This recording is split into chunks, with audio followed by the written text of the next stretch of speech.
sombra de tuas palavras descansa minha alma. Boa noite, meus amigos. Boa noite, irmãos, colegas, familiares, leitores da Bíblia, que é a Palavra de Deus. Estamos em mais uma segunda-feira, mais um dia que o Senhor fez. Glória a Deus. E estamos aqui para ler a Palavra de Deus. Deixa eu abrir meu Facebook aqui.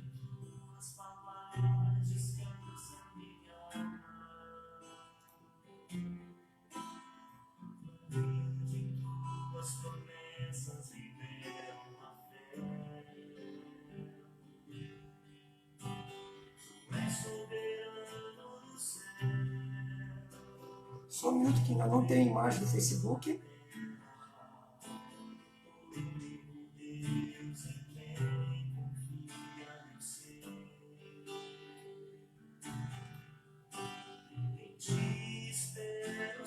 Não tem imagem do Facebook ainda.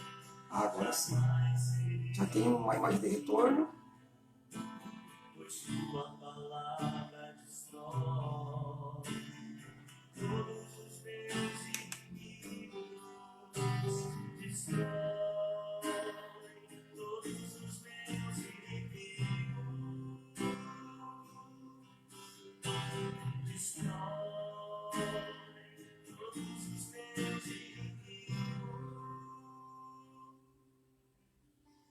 A sombra de tuas palavras descansa minha alma. No rio de tuas promessas viveram a fé. És soberano no céu e poderoso na terra. Mais alguns minutos começaremos Único Deus em quem o nosso canal de leitura. te espero, Senhor. E você que for acessando, por favor, já vai dando sua curtida, o seu like. Você que ainda não se inscreveu no nosso canal, A Sombra de Suas Palavras Descansa Minha Alma, se inscreva no Facebook e também lá no YouTube.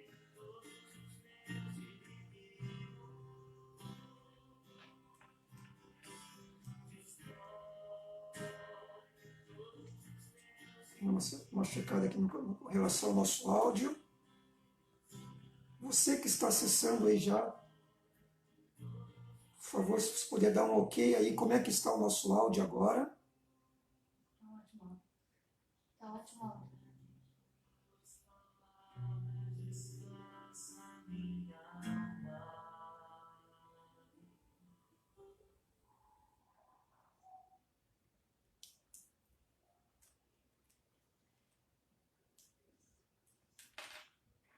E nós vamos começar aqui há 5 minutos a nossa leitura da Palavra de Deus.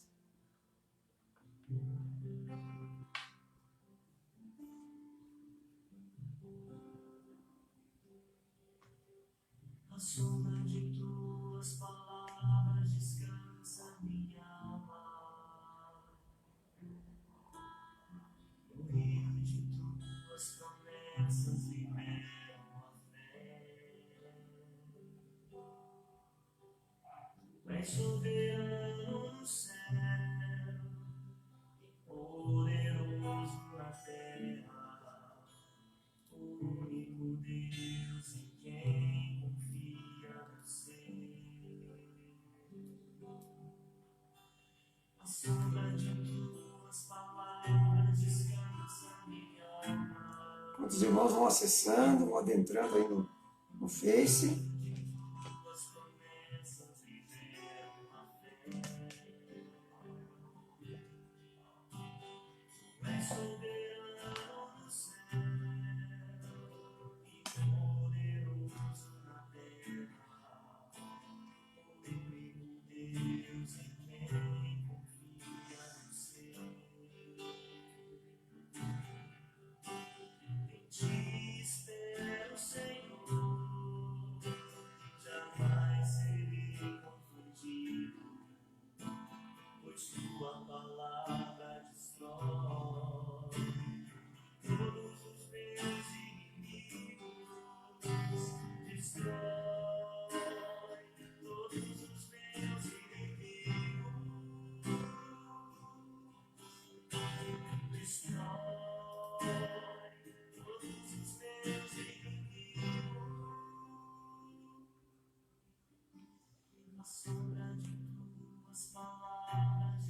Você que está acessando o nosso canal,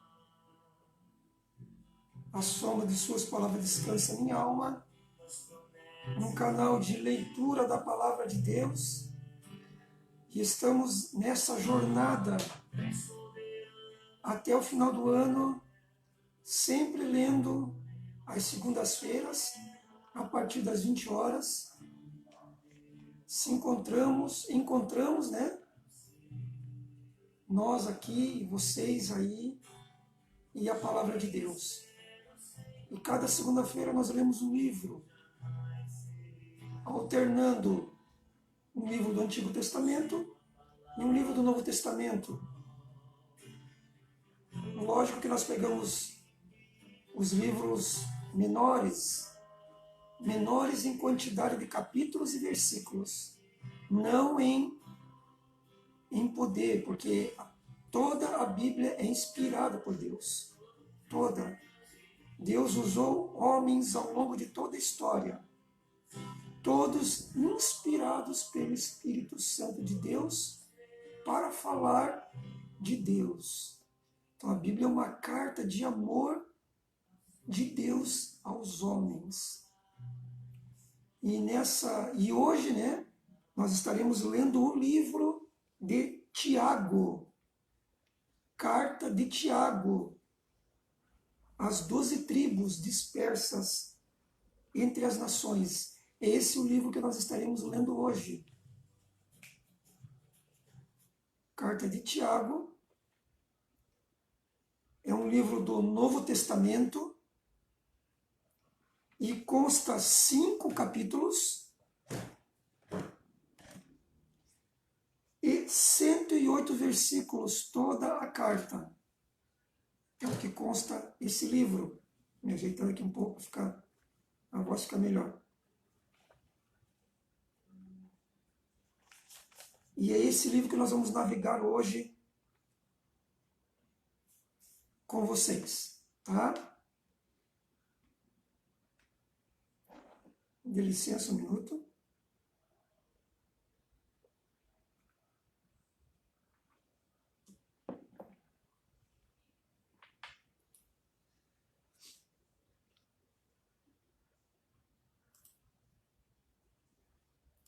Eu acho que travou meu Facebook aqui, não estou conseguindo. Só um minutinho, deixa eu só ter.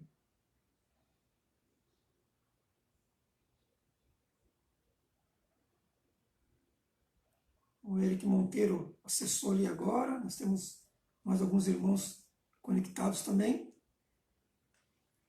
E eu vou ler aqui agora acerca do livro que vai ser hoje lido, né? E como a gente sempre comenta com vocês aqui, não é só eu lendo aqui, não é só assistir mais uma live, como nós temos aprendido com o nosso pastor Marcelo Sampietro.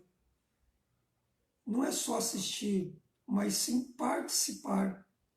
E aí no seu lar, sozinho, ou junto com seus familiares, ou você no seu celular, no seu intervalo do seu serviço, ou em qualquer outro lugar, você tem o privilégio de ouvir e ler a palavra de Deus. Ler a palavra de Deus. Porque como está escrito em Romanos, a fé vem pelo ouvir e ouvir pela palavra de Deus. Romanos 10, 17.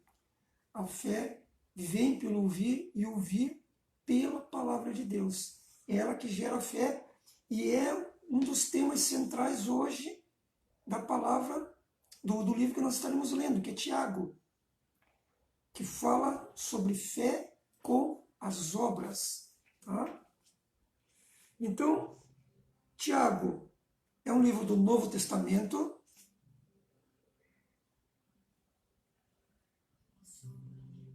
Tiago é um livro do Novo Testamento, contendo 5 capítulos e 108 versículos. E Tiago tem uma peculiaridade. Tá? O autor dele é Tiago, irmão de Jesus. Umas Bíblias de estudos trazem que ele é irmão de Jesus, era consanguíneo de Jesus, da família de Jesus, irmão de sangue, filho de Maria e de José, tá? É Tiago. Outras versões de Bíblias trazem que ele era meio-irmão mais velho de Jesus, tá? Então, existem essas duas linhas teológicas. E não podemos confundir esse Tiago, do livro que nós estaremos lendo hoje, não é o Tiago apóstolo que caminhou com Jesus, não é o mesmo, tá? Porque aquele Tiago que caminhou com Jesus, que foi apóstolo, ele morreu no ano 44 depois de Cristo. Foi um dos primeiros mártires, né? Acho que tirando Estevão, depois é Tiago, tá? Não sei bem se é essa sequência, mas ele foi um dos primeiros aí. E essa carta foi escrita muito depois. O contexto histórico, político, geopolítico, como a gente sempre diz, né? Segundo os historiadores, denotam que essa carta foi escrita muito depois da morte de Tiago, do apóstolo, que foi em 44 depois de Cristo. Então, não confundamos aqui que é o mesmo Tiago. Esse Tiago ele estava entre os discípulos, mas não entre os 12, para ficar mais fácil da gente entender aqui. Ok? É um dos irmãos da grande família biológica do Senhor Jesus. Também é outra linha teológica que traz acerca do autor desse livro. Ok? Isso está lá em Mateus 13, 55 e 56, essa informação. Segundo o historiador Flávio Joséfo, é um dos primeiros historiadores da história da igreja. Nasceu lá em 37 ou 38 depois de Cristo e morreu lá pelo ano 100 depois de Cristo. Então, ele é um historiador, muito do que a gente sabe hoje foi em função dos estudos deles, né, e de outros homens. E ele fala que Tiago foi martirizado nas mãos dos judeus por volta do ano 62 depois de Cristo. Foi torturado e depois apedrejado. Essa foi a forma de morte de Tiago, que escreveu essa carta.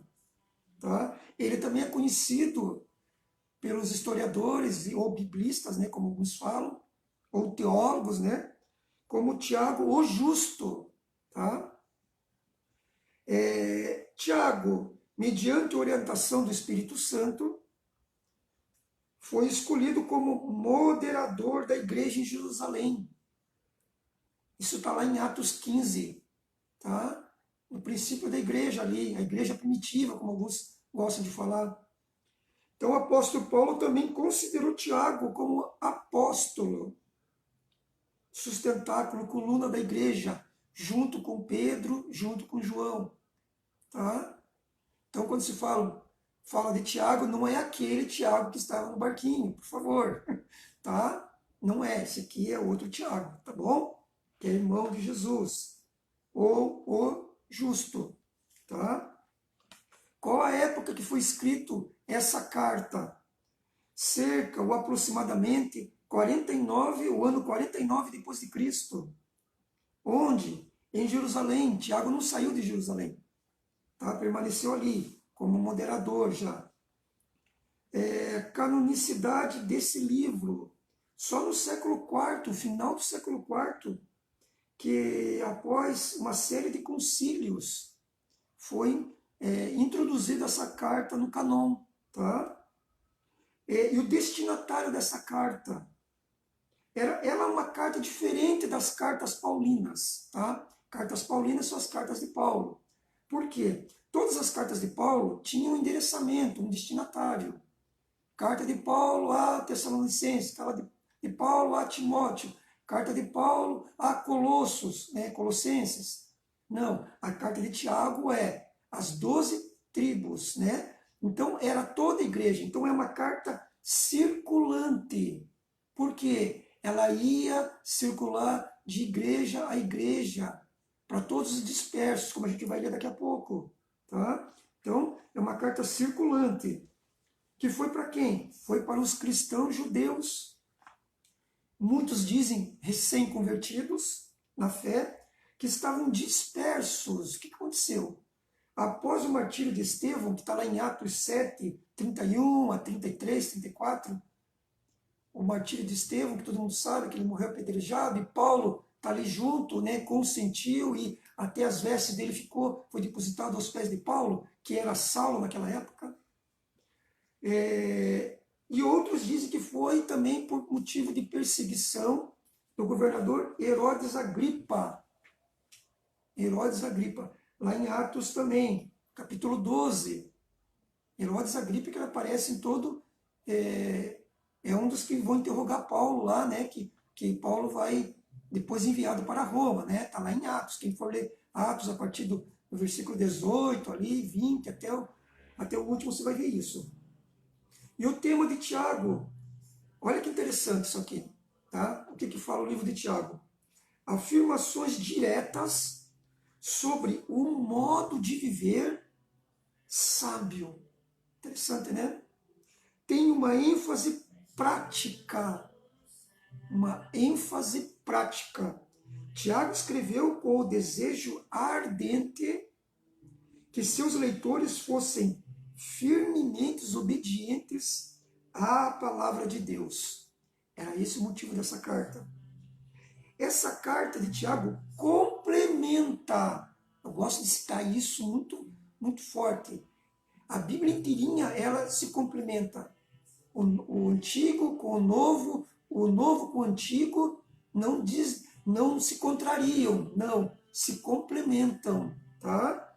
Então essa carta complementa a ênfase de Paulo. Qual que era a ênfase de Paulo? Do apóstolo Paulo? Justificação pela fé. Isso a gente vê nas cartas, justificação pela fé. Mas a carta de Tiago vai falar do quê? Um complemento dessa revelação. Era a sua própria ênfase nos frutos espirituais, ou obras, como outras versões bíblicas têm, tá? Que demonstram a verdadeira fé. Qual a verdadeira fé? Justificação pela fé com frutos. Fé e obras, ou fé e frutos, tá? Isso que Tiago fala. E aqui eu trago agora os princípios de liderança. Tá? Princípios de liderança. É considerada o manual mais prático de liderança do Novo Testamento. É a carta de Tiago. Tá? Para quem é líder de célula, líder de ministério, é um livro fundamental. Tá? Tiago oferece orientações firmes e específicas sobre o que uma pessoa temente a Deus deve ou não deve fazer. Porque é muito importante saber não só o que Deus quer que a gente faça, mas também é importante nós sabermos, entendermos o que Deus não quer que a gente faça. Tá?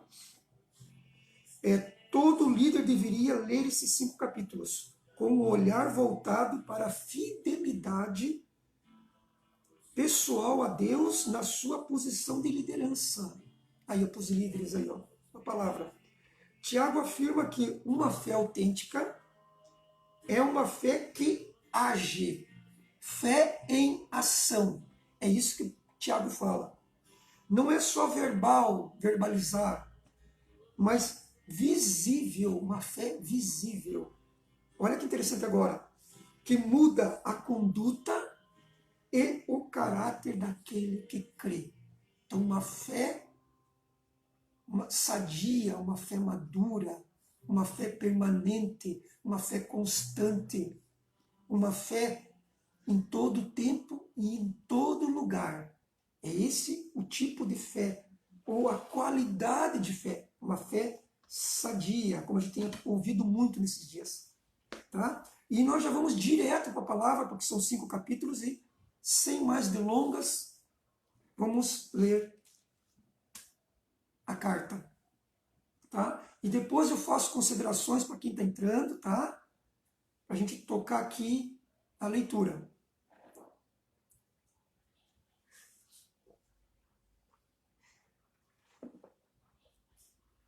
Então vamos lá. Acompanhe na sua Bíblia esse estudo que eu passei agora. Como eu sempre falo, eu sempre faço em cima de Bíblias, porque eu consulto às vezes um site da Sociedade Bíblica do Brasil, são sites confiáveis, né? Ou a Bíblia de Estudo. Eu tenho aqui a MacArthur, uma Bíblia muito boa, tá? Alguns consideram linha calvinista, eu não vejo assim, até pode ser. Uma fé da Editora Vida, que é a Bíblia do Executivo, que é uma Bíblia voltada para líderes, liderança, muito boa. E a Bíblia BKJ, que é King James atualizada, tá? Que eu gosto muito dela, ela preserva os originais, né? A Bíblia que foi escrita lá muito antiga, e preserva também muito o hebraico e grego, né? E existem outras Bíblias aí muito interessantes. Mas o mais importante, vou ser sincero com todos vocês, é ler a Bíblia, não importa a versão que você tem em suas mãos. É ler, ouvir, entender e praticar. É o mais importante. Então vamos lá, deu uma travadinha agora.